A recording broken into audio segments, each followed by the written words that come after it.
Lorsque Stéphane Aumont de Canal+, de Spécial Investigation, est venu nous voir pour nous proposer ce sujet, on a réfléchi ensemble pour savoir qu'est-ce qu'on allait raconter de neuf sur cet univers qui avait déjà été très régulièrement dépeint dans la presse télévisuelle comme écrite.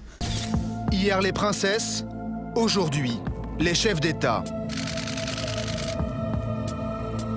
Le business est devenu tellement juteux, la concurrence tellement forte que violer la loi est maintenant monnaie courante pour nombre d'entre eux.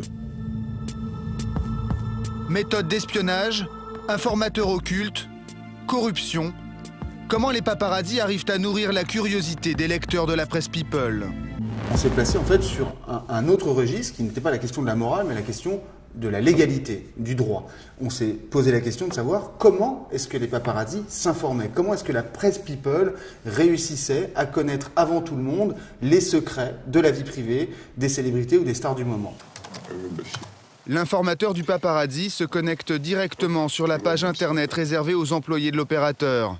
Un système de sécurité qui nécessite 3 mots de passe. Donc le dernier, c'est un mot de passe qui va se générer chaque minute, qui change tout le temps. Je vais vous montrer, je tape Ferrari Laurence, né le 05-07-1966, dans le 73. Hop, donc je fais une petite recherche. Et là, je tombe sur plusieurs numéros.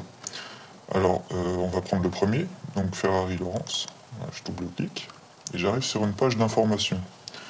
Donc ça me permet, en consultant rapidement, d'avoir tout de suite des adresses.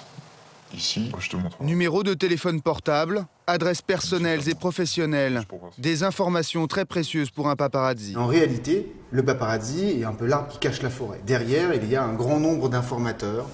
Ils sont fonctionnaires de police, ils sont employés d'opérateurs de téléphonie mobile, ils sont, ou elles sont hôtesses d'Air France, elles renseignent sur les heures de vol, un policier va donner les plaques d'immatriculation, un opérateur de téléphonie mobile va renseigner sur les adresses, les numéros de téléphone des stars.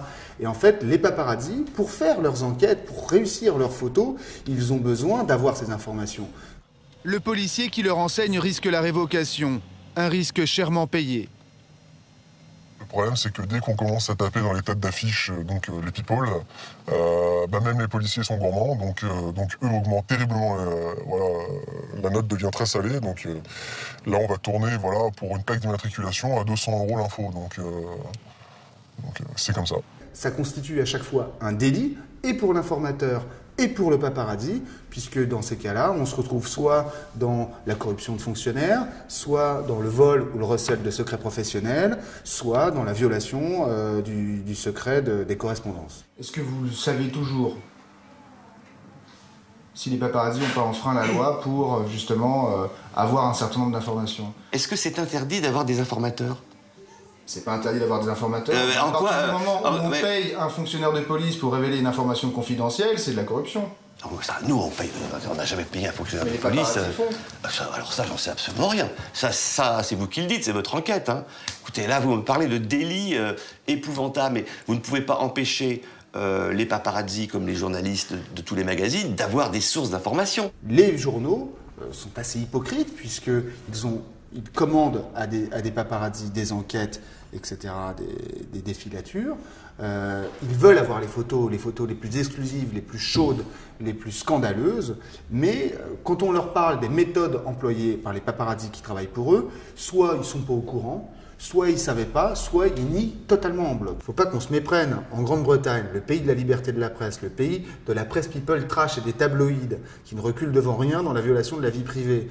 Aujourd'hui, ils sont pointés du doigt par l'ensemble de la presse et de leurs propres lecteurs. Il y a une commission d'enquête parlementaire qui a été ouverte sur les méthodes, justement, de ces paparazzis. Et il s'agit des mêmes méthodes. Et aujourd'hui, un journaliste du journal News of the World et un détective privé ont quand même été condamnés à des peines de prison. Le directeur du journal est responsable de la comptabilité. C'est lui qui vise le paiement des informateurs. Vous autorisiez ce genre de paiement ?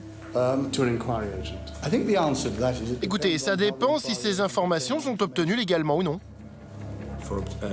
Vos informations étaient obtenues illégalement, grâce à des fonctionnaires de police corrompus.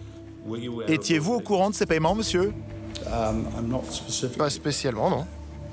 Les deux dirigeants nient en bloc et disent n'être au courant de rien, même quand on leur met leur propre journal sous le nez. C'est quand même incroyable. Vous êtes rédacteur en chef du journal. Vous reproduisez les 4 messages qu'un prince dépose sur le téléphone d'un autre prince. Vous signez exclusif en grosses lettres sur la couverture. Vous êtes rédacteur en chef et vous me dites que vous ne vous souvenez pas de cette histoire. Monsieur le député, je crains de ne simplement pas me souvenir de cette histoire. Et j'en conclus que je n'ai aucune responsabilité là-dedans. En tant que journaliste, j'espère avoir apporté au public un éclairage nouveau sur cet univers qu'on semblait tous connaître. Moi-même, j'ai découvert énormément de choses que je ne soupçonnais pas dans cet univers. Cet univers où il y a des complicités énormes, où en fait tout le monde fournit des informations au paparazzi et à la presse People. Nous sommes tous des informateurs potentiels de la presse People et nous pouvons tous gagner de l'argent en vendant des informations, des indiscrétions sur telle ou telle star qu'on croiserait dans la rue demain.